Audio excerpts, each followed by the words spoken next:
Continue now with our lead story, and that, of course, is the passing away of the AmaZulu king, Goodwill Zwelithini. I can speak to the head of the Mandela royal family and Mvezo Traditional Council, Zwelivelile Mandela. Thanks for your time, sir. We appreciate it. So we've just heard from the KwaZulu-Natal Premier, and of course, he's described the AmaZulu king as a person who stood for unity in the province and South Africa, also talking about his role after apartheid in uniting South Africans. What's your tribute? First and foremost, thank you for inviting us for this interview, to also share our heartfelt condolences as the Mandela royal family, as well as the Mvezo Traditional Council, on the passing of His Majesty King Goodwill Zwelithini Kaphekizu. We indeed want to send our condolences to his family, Ondlunkulu, as well as abantwana bendlunkulu, the children of Isilo, the great Zulu nation, and South Africans at large. King Zwelithini was a monarch amongst monarchs in the South African landscape of traditional leaders, and very well known and an individual of a high profile. His contribution to our dawn of democracy and restoring peace in KwaZulu-Natal will forever be remembered, particularly the role he had with my grandfather, His Excellency President Nelson Mandela. We are therefore saddened as a family for the loss of the Zulu nation and South Africans at large today. Yeah. And of course, given that relationship with the late Nelson Mandela, both monarchs played a pivotal role, especially in 1912 at the South African Native Congress in Mangaung. Just talk to us about how they worked together to see a free and equal South Africa.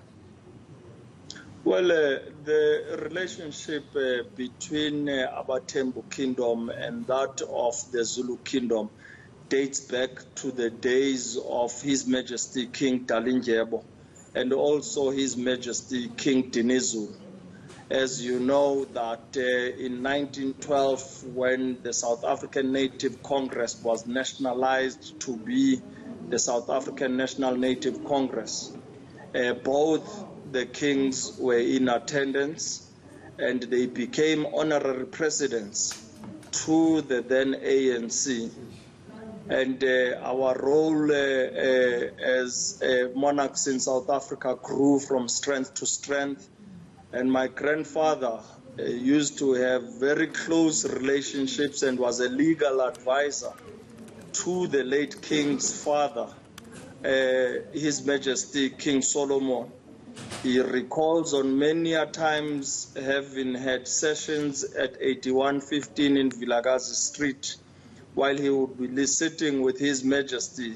And Uba Kamela, that being Walter Sisulu, used to walk in the house and say, "Madiba, you must salute your king. I'm here with His Majesty King Sabata Dalindyebo." And the Nduna that would be with King Solomon would say, "Which king is that? Because there's only one king here. That is the king seated with Madiba in here."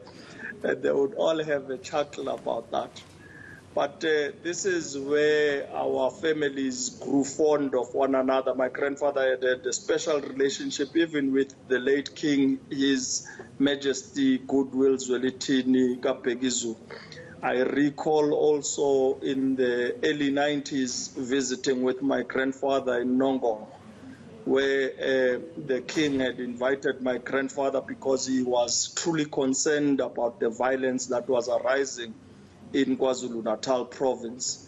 And it was him that played quite a significant role in bringing about a democratic process and restoring peace in KwaZulu-Natal. And my grandfather and all of us as a family and as Abatembu Kingdom will forever remember the role he played in ensuring and ushering a new dawn in KwaZulu-Natal. All right, thank you so much for your tribute and your time. We appreciate it. Inkosi Zwelivelile Mandela.